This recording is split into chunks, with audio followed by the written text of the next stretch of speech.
स्वभावचिन्मयानन्दम् कृपापूर्णम् जगत्पतिम् हरिषड्वर्गजेतारम् नित्यानन्दगुरुम् भजे। स्वभावचिन्मयानन्दम् कृपापूर्णम् जगत्पतिम् हरिषड्वर्गजेतारम् नित्यानन्दगुरुम् भजे। स्वभावचिन्मय. Like one common mother, when child leaves mother, always feels very sad. I don't want to let go and don't want to let go. Can you explain? If you can, what was your mother's reaction when you left the home? I know you will not leave, that is why I did not take birth to you. That is why I did not take birth to you.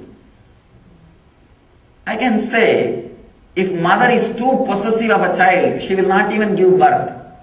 What to do then? Even giving birth is a form of a let go. She is allowing him to leave the body. Only a mother who is ready to allow that next level explosions to happen, who is ready to let go, who is ready to give inspiration, or who is ready to allow, can be the real mother. Understand? If you are that possessive, if you are that much sad, then you should not even give birth. You should continuously feed him through your umbilical cord.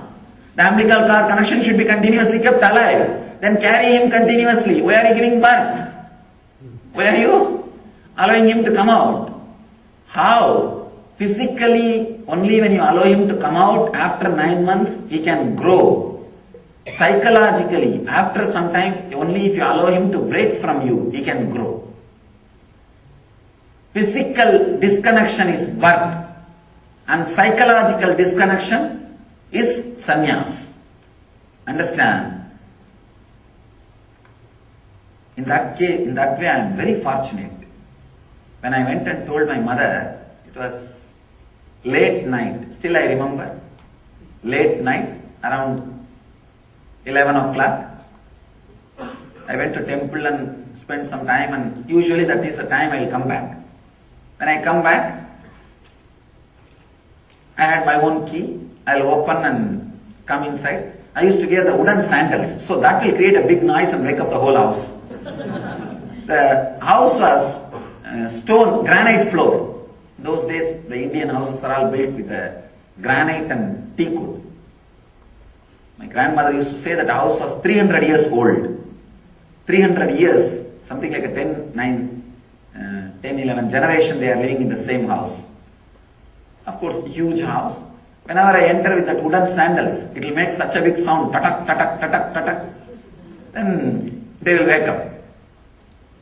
She will wake up and prepare my food, if I want to eat. If I have finished eating in the temple itself, then she will say good night, that's all. She got up and she was about to prepare the food. I called her and said, see, I have decided that I am going to go for sannyas, so you can give me food tonight. Even though I finished eating, you can give this food. I'll eat, because from tomorrow I am not going to be here. I am going for sannyas. It was a very casual announcement to her. Of course, surely she had shock, and she did not tell anything. And another thing, important thing, all of them know from the beginning talking or convincing nothing will work with me. All they know is, before telling them, I will be very clear. But when I say, it means it is going to be done, that's all. And she just started pouring. The tears are rolling from her eyes. I looked at her and asked, what do you mean? Do you mean to say that I should not go? She just moved her head saying no. No, I did not say that. All I think is, I am crying because I am not able to control, accept, that's all.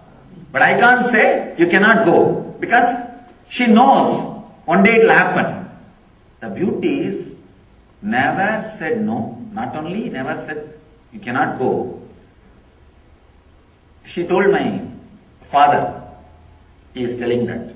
My father started thinking that she shouted at me or she created some problem. That's why I am telling this. And my father said, why did you shout at him? Why did you create any problem? And you know how he is. And my mother said, no, I did not shout or anything. He just came and told directly. Then my father understood that the situation was not fight and anything. It was a straight, simple declaration. My father came to me and he sat and asked me. One funny thing, even in those days they used to call me as Swami. Even in those days the title was Swami.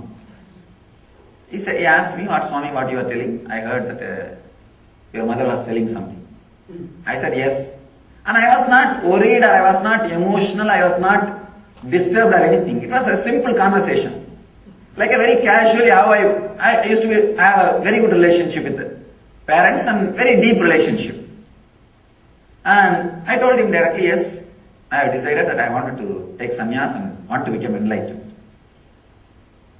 And it was shock for him. But he saw that I am very clear, balanced, cool, relaxed. And he made only one statement. If you fall sick, just tell us that we want to take care of you. That's all. All he said is, if at all you fall sick anywhere during your travel, please inform us. We want to take care. That is the only thing we want. Nothing else. You do what you want. Never stood in between. Understand? Only the pair, any relationship, when they are ready to allow the next phase, only then it's a healthy relationship. I have seen thousands of youngsters who are really inspired, bold enough, courageous to take up this path, seeking, but did not even had a chance to explore because of parents. What they have done by marrying, and they lived all their lives, and they want to make their kids also just the same like a buffaloes as what they did. No, it's a lesson. Whoever listens, let it be in record. That's why I'm talking. It's forever, the future. Understand? Very rarely few souls get the inspiration to explore. If at all, you see, I'm not saying train your kids or force your kids to become Swamis. No. If at all they discover the click, do not stand in between. You will be blessed. If you don't, stand in between. Stop from all your attachment. Even if he tries and struggles and becomes a failure, nothing wrong. I would have been a failure for at least 10 times in my 10 births. That's why this time I am successful. So it is good. Any exploration, any research, any adventure in the conscious field should be encouraged, allowed and supported. Try at least not to do that regular mistake in your life. I really want to get out of these attachment and expectations, but having very hard time. Then I have hard time what to do. Then what to do? That was one great thing. Still I always remember them with so much of respect and gratitude just because they did not disturb. Nothing else. Neither they disturbed before enlightenment, nor they disturbed after enlightenment. That is the great thing. Shivoham, Shivoham, Shivoham.